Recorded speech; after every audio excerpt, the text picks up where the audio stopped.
Olá, irmãos! Saudações a todos! Mais um vídeo do canal Quero Ver Jesus Voltar. Deixe seu like, compartilhe com os amigos e se inscreva no canal, para ser avisado sobre novas postagens. E que as bênçãos de Deus se multipliquem em sua vida. Um dos temas mais fascinantes da palavra de Deus são as profecias. Por meio delas, Deus deixou mensagens de advertência a seu povo. Nessas revelações, encontramos esperança e encorajamento, além, é claro, de predições sobre o futuro da humanidade, cujo desfecho se dará com o retorno de Cristo, para salvar os que nele creram. O profeta Amós escreveu que, certamente o Senhor não fará coisa alguma, sem primeiro revelar o seu segredo aos seus servos, os profetas. Amós 3, verso 7. Pois bem, mais de meio milênio antes do nascimento de Jesus, Deus revelou o que aconteceria na terra, antes do final dos tempos. Isso aconteceu na Babilônia, sob o reinado de Nabucodonosor. Preocupado com o futuro, o rei teve um sonho intrigante, descrito no capítulo 2 do livro de Daniel. O monarca ficou tão impressionado com o sonho, que chamou todos os magos, encantadores, videntes, sábios do reino, para o interpretarem. E mais, o rei queria que seus súditos lhe dissessem qual tinha sido o sonho, pois ele não se recordava. Disse o rei: tive um sonho, e para sabê-lo está perturbado meu espírito. Daniel 2, verso 3. É claro que aqueles homens não podiam revelar nada ao rei. Eles não tinham esse poder. Então o soberano se irritou, e baixou um decreto de morte a todos os sábios da Babilônia, caso não lhe contassem o sonho e dessem a interpretação. Daniel 2,12 assim declara: então, o rei muito se irou e enfureceu, e ordenou que matassem a todos os sábios da Babilônia. Mas Daniel foi instruído por Deus, após orar e suplicar a misericórdia do Senhor, juntamente com seus amigos. E Deus revelou aquele mistério a Daniel, que deu graças, dizendo: seja bendito o nome de Deus, de eternidade a eternidade, porque dele é a sabedoria e o poder. Daniel 2 verso 20. Daniel se apresentou ao rei, e lhe disse que há um Deus no céu, que revela os mistérios, e que ele fez saber ao rei, o que há de ser nos últimos dias. Daniel 2 verso 28. No sonho, o rei viu uma estátua espantosa, composta por vários metais. A cabeça era de ouro, os braços e peito eram de prata, o ventre, de bronze, as pernas, de ferro, e os pés eram feitos tanto de ferro quanto de barro, elementos que não se unem. Em dado momento, uma pedra desceu do céu e atingiu a estátua nos pés, destruindo por completo aquela imagem. A pedra então, cresceu até encher toda a terra. Versos de 31 a 35. Sobre a interpretação, Daniel disse que a cabeça de ouro representava a Babilônia, comandada pelo rei Nabucodonosor. Daniel disse: tu és a cabeça de ouro. Verso 38. Em seguida, Daniel afirmou que, depois de Babilônia, se levantaria outro reino. O reino que sucedeu a Babilônia foi a Pérsia, representada pela prata na estátua. A vitória da Pérsia sobre Babilônia é, inclusive, narrada no capítulo 5 do livro de Daniel. Um terceiro reino, de bronze, é mencionado no versículo 39. Este só pode ser uma alusão aos gregos, liderados por Alexandre, o Grande, que derrotou Dário, da Pérsia, na Batalha de Gaugamela, em 331 a.C. O Império Grego não foi tão duradouro. Principalmente por causa da morte prematura de Alexandre, que sucumbiu a uma febre em junho do ano 323 a.C. Daniel relatou ainda, no verso 40, que o quarto reino seria forte como o ferro, uma clara referência ao Império Romano, que quebrava e esmiuçava as nações inimigas. A profecia afirmava que o reino seria dividido.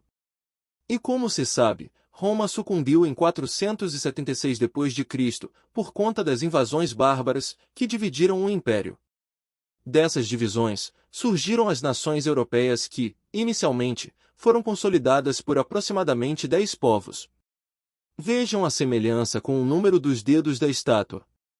Os historiadores listam, com poucas variações, as seguintes tribos: alamanos, ostrogodos, visigodos, francos, vândalos, suevos, burgundos, érulos, anglo-saxões e lombardos. É dito ainda que estes povos tentariam se unir novamente, por meio de casamentos, mas sem sucesso. E são bastante conhecidas da história as tentativas de união de nações, por meio do casamento de príncipes e princesas. Tanto que, em dado momento, a rainha Vitória foi chamada de vovó da Europa, pois era matriarca de vários herdeiros de tronos europeus. Mas o fato é que a união completa desse antigo império jamais ocorreu, nem ocorrerá, segundo afirma a palavra de Deus.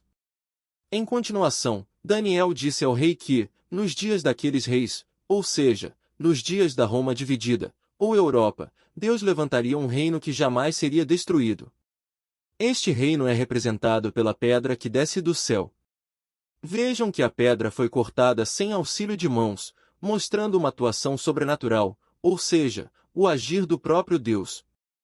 Interessante, irmãos, que o reino de Deus é comparado a uma pedra, em várias passagens bíblicas. Pedra é um símbolo de eternidade na cultura judaica. O próprio Cristo é comparado a uma pedra. Paulo afirma, na primeira epístola aos Coríntios, capítulo 10, versos 3 e 4, que todos eles comeram de um só manjar espiritual e beberam da mesma fonte espiritual, porque bebiam de uma pedra espiritual que os seguia. E a pedra era Cristo. Em Atos 4, o apóstolo Pedro, discursando aos judeus, afirmou o seguinte: Este Jesus é pedra rejeitada por vós, os construtores, a qual se tornou a pedra angular. E Lucas escreveu que todo que cair sobre esta pedra ficará em pedaços, e aquele sobre quem ela cair ficará reduzido a pó. Lucas 20:18.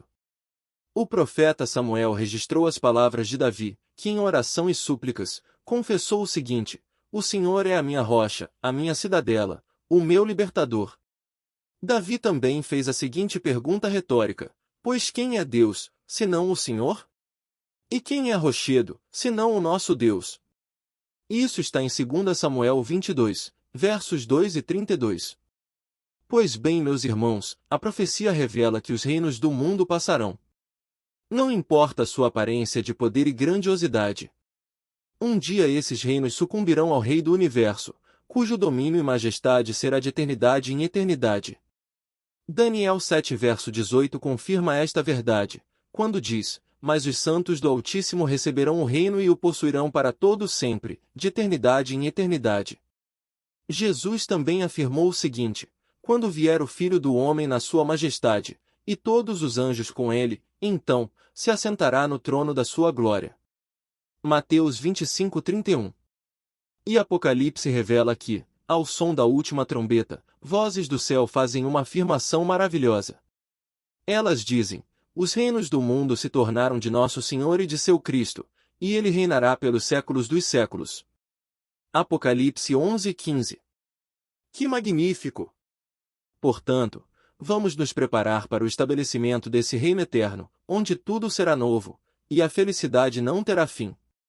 As últimas palavras de Daniel, ao explanar a revelação ao rei, são as seguintes: Certo é o sonho, e fiel a sua interpretação. Louvado seja Deus! Oremos. Pai Santo, desejamos, do fundo de nossos corações, o breve estabelecimento do teu reino eterno, onde Cristo, a pedra angular, será o nosso soberano e Senhor.